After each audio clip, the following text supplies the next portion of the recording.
ये तो एक राजनीतिक मुद्दा है। विश्व हिंदू परिषद ने जो कार्यक्रम चलाया है, मंदिर तो बनाने के लिए कोई रोक नहीं था। फिर हमारे यहाँ ऐसा कोई विधान नहीं है कि हम भगवान को अलग हटा करके किसी जगह रखे जाएं, क्योंकि भगवान जहाँ विराजमान हमारे होते हैं हम उसको मंदिर ही मानते हैं। हमारे यहाँ हिंदू परंपरा ये है, चाहे वो किसी भी मकान में रख दिए जाएं तभी हम उसको मंदिर ही कहते हैं, क्योंकि भगवान जहाँ विराजमान है वो मंदिर ही होता है। फिर अलग से मंदिर बनाने का कोई औचित्य नहीं है। अगर अलग से भी बनाया जाता तो उस इमारत में जिसमें भगवान विराजमान हैं हम उसको तोड़ना भी नहीं चाहते हैं, और जो लोग तोड़ना चाहते हैं वो इस मुद्दे को लेकर तोड़ना चाहते हैं कि पूरे हिंदुस्तान में एक तनाव की स्थिति पैदा हो और हिंदू मत जो है हमारे पक्ष में हो।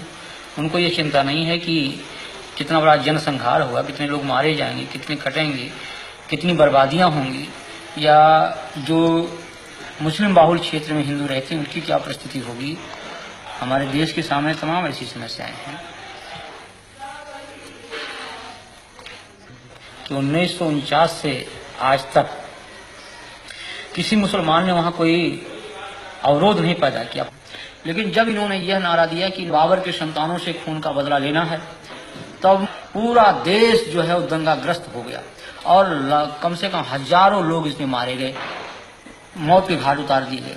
लेकिन तब भी इन लोगों ने जरा सा यह महसूस नहीं किया कि यह तनाव जो देश में फैल रहा है, हिंदू मुस्लिम की जो एकता आज हमारे देश में बनी हुई थी, तमाम मुस्लिम शासकों ने मंदिरों को जो जागीरें दी, आज जानकी घाट में माफीनामा मिला, हनुमानगढ़ी के बहुत से भाग मुसलमानों के बनाए हुए हैं, फकीर राम जी का मंदिर मुसलमानों का माफीनामा है।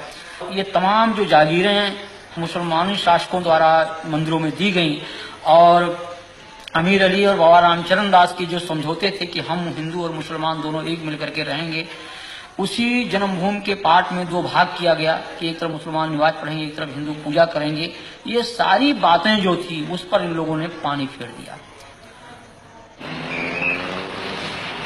अंदर में इस तरह से दंगे फैलाए गए, ये मात्र एक सांप्रदायिकता का दंगा कुर्सी और पैसे के लिए फैलाए गए, न कि ये राम जन्मभूमि के। मैं तो ये कहना चाहता हूँ, मैं राम जन्मभूमि मंदिर का पुजारी हूँ, मैं बिल्कुल सत्य कह रहा हूँ आपसे कि आज तक विश्व हिंदू परिषद के लोगों ने वहां पर एक माला भी नहीं चढ़ाया, भगवान की पूजा अर्चना तक उन लोगों ने नहीं करवाया वहां पर।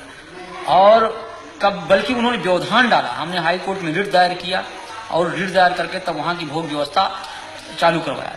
तो यहाँ की जनमानस ने कभी इसको स्वीकार नहीं किया, लेकिन इसमें कुछ किराए के साधु जिनको पैसा चाहिए, पैसे पर खरीदे गए, रामशिलाएं घुमाई गई। उसके उन रामशिलाओं को उन लोगों ने अपना कमरा, अपना मकान बनाना शुरू किया, और काफी जनभावनाओं को उन्होंने दोहन करके और बड़ी बड़ी बिल्डिंगें तैयार कर ली।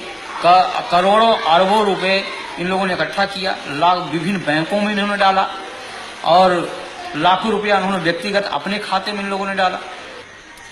तो लोगों की हत्याएं हो जाएं, लोग नष्ट हो जाएं, इससे इनको कोई मतलब नहीं। इनको मतलब पैसा मिले, कुर्सी मिले। यहाँ जो लोग हिंदू राष्ट्र की बात करते हैं, राम के नाम पर तनाव फैलाते हैं, हिंसा करते हैं, ये सभी उच्च जाति के लोग हैं, और इस सबके सब सुविधा भोगी है। इनमें त्याग और तपस्या और जनमानस का हित लेस मात्र नहीं है। ये केवल धार्मिक भावनाओं को बाहर करके और स्वयं को सुख सुविधा में वो परिणित किए हुए हैं। ये जनहित की बात कर ही नहीं सकते। लेकिन आज बड़े बड़े मठ हैं, करोड़ों अरबों की संपत्ति उसमें है, और हम पैदल छोड़ करके एयरमेल से चलते हैं, फर्स्ट क्लास की टिकट पर चलते हैं, एयर कंडीशन के कमरे में रहते हैं।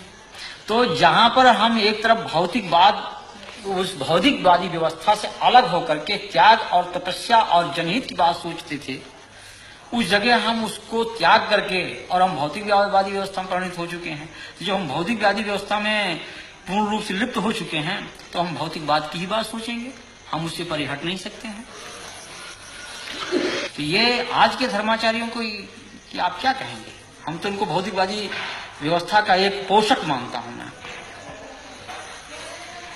ये जो पूंजीपति कहते हैं कि हिंदू धर्म की रक्षा, हिंदू धर्म की रक्षा, मैं कह रहा हूं कि यहीं पर देश के पूंजीपतियों जो आज धर्म की, आज अशोक सिंघल को इस बात को जो कह रहे हैं कि हम बहुत बड़े राम के भक्त हैं, क्या राम का यही आदर्श है कि 90% लोग भूखों मरे?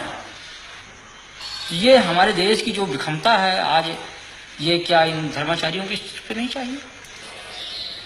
अगर आप बड़े पूंजीपति हैं, आपके पास पैसा है, आपके कहने में एक पूंजीपति समुदाय देश का है, तो उन पूंजीपतियों से पैसा लेकर के उन गरीबों में लगाइए आप, जैसे मदर टेरेसा कर रही है, या और जिन धर्माचार्यों ने किया है, पूर्व जो धर्माचार्यों हमारे ने किया है, उनका अनुकरण करें आप।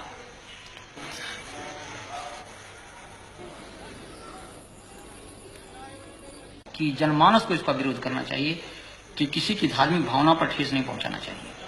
हम किसी के दिल को तोड़े नहीं, हमारा धर्म ये अलाउ नहीं करता है, इस चीज को कभी अनुमति नहीं देता है।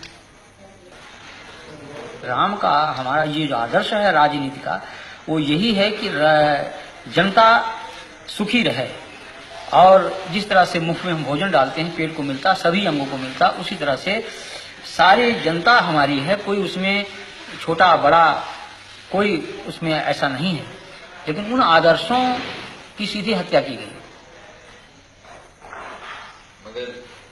साधु देखो जग बौराना, साच कहो तो मारन धावे, झूठे जगपतियाना। साधु देखो जग बौराना, हिंदू का